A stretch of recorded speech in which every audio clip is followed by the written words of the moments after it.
found another Bahama mama, and like the rest of them, she's a girl boss holding down her own. Let's go meet Kimberly.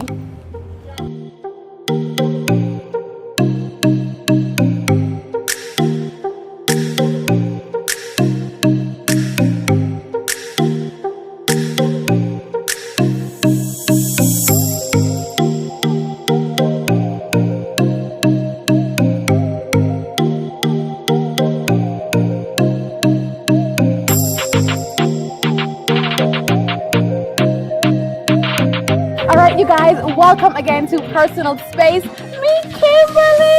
Hi. She is like my honorary Bahamian sister because even though she lives in NYC, she has Bahamian roots. And the reason why I wanted to introduce you guys to her is because that reason alone, she has Bahamian roots. She's a writer like myself. She's written for Essence and who else? Everybody. Ebony, The Root, The Griot, Black Enterprise. She is a girl boss, so of course she had to make her appearance on Personal Space. Thank you so much for being here. Thank you so much for having me. How's it feel to be back home? It feels like a long time coming. Yeah. When was the last time you were in the Bahamas?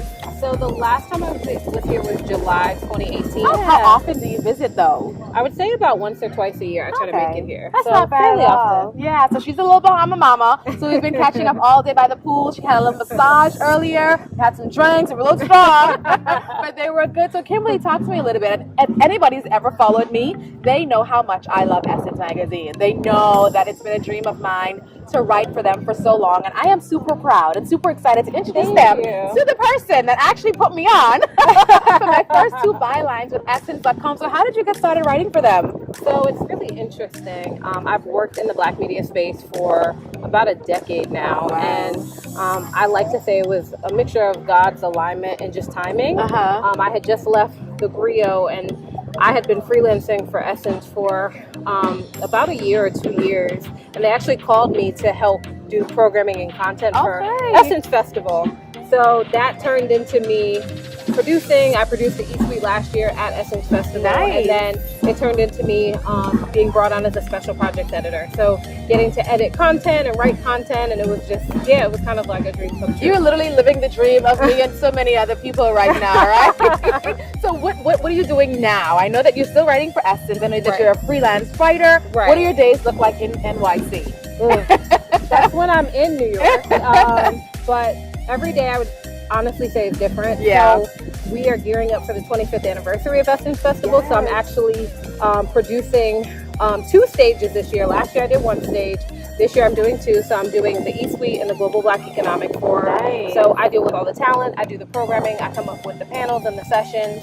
And then I book the talent. Girl, you are a girl boss. I've never met one myself. And then I do all of our sponsored and branded content in addition to that. So overseeing travel vertical, which is how we had worked together, money and career, and then kind of lifestyle as it relates to sponsored content. But in addition to that, I actually just started my own company a few months ago too. So I've been trying to juggle the editorial side, but then also trying to run and maintain the tech startup. So Kimberly and I had a very funny conversation earlier today, right? And we were talking about the space that we're now in with writers and bloggers and influencers, right? So I'm like right in the middle there between the writer, the blogger, the influencer, and Kimberly's like, girl, I ain't no influencer. I am a writer. I don't know how y'all do it. How are we able to coexist? And how am I, if any advice you may have for me, and how am I able to kind of just bring those lives together? I don't know.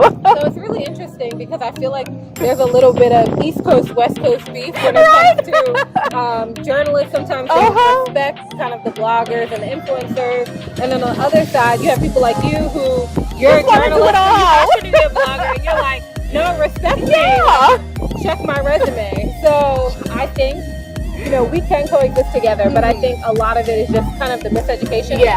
So many people have blogs now. Anybody could be a blogger. But I think because the space is so flooded, there's kind of that, like, I don't know how to approach situation. Do you have a personal blog? I don't. You don't have, so you're literally not a blogger? I'm not a blogger at all, and I'm not an influencer. I mean, follow me on Instagram, but I don't have a lot of followers. So I have a few thousand, but I'm not like, I don't have. And you are doing it, girl. You're doing it in your own space and in your own way. And I love that you said that you just started a new company, and we talked about that a little bit earlier as well, in terms of the medical technology sphere. Tell me more about that. So I have a company, it's called Hued, and essentially it's a healthcare technology company, and it's a startup. So Black women in general are not in the tech space, so that in itself was a barrier for me to kind of start a tech company, but it merges healthcare and technology, and essentially what we do is we match patients with diverse healthcare providers,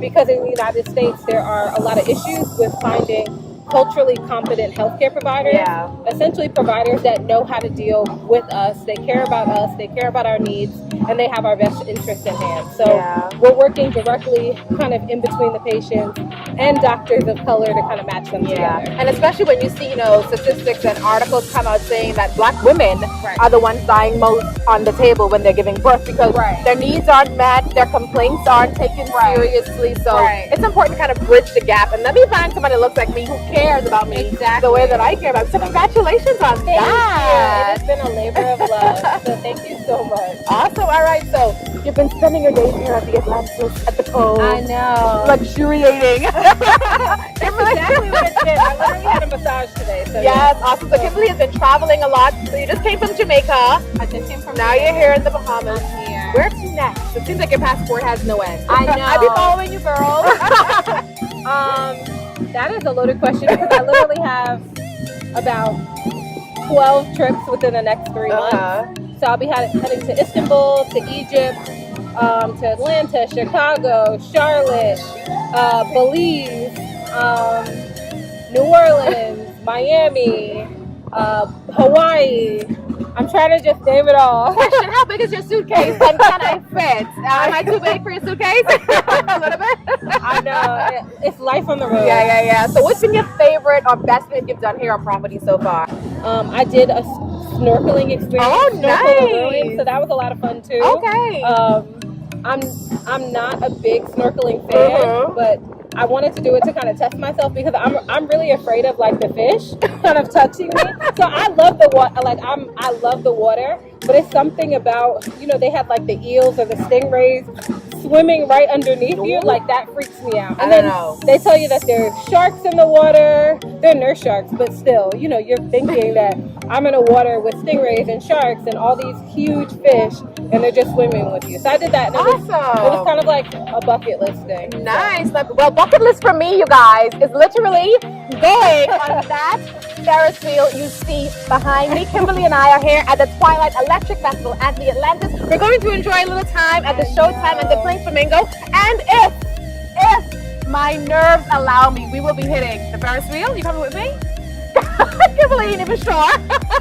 When she asked me about a Ferris wheel, I have been on a Ferris wheel, but it has not looked like that. We're going to see what happens, right? We're going to see. Kimberly, thank you so much. It's been so good meeting you and hanging with you today, you guys. Thank you so much for watching. This has been Personal Space.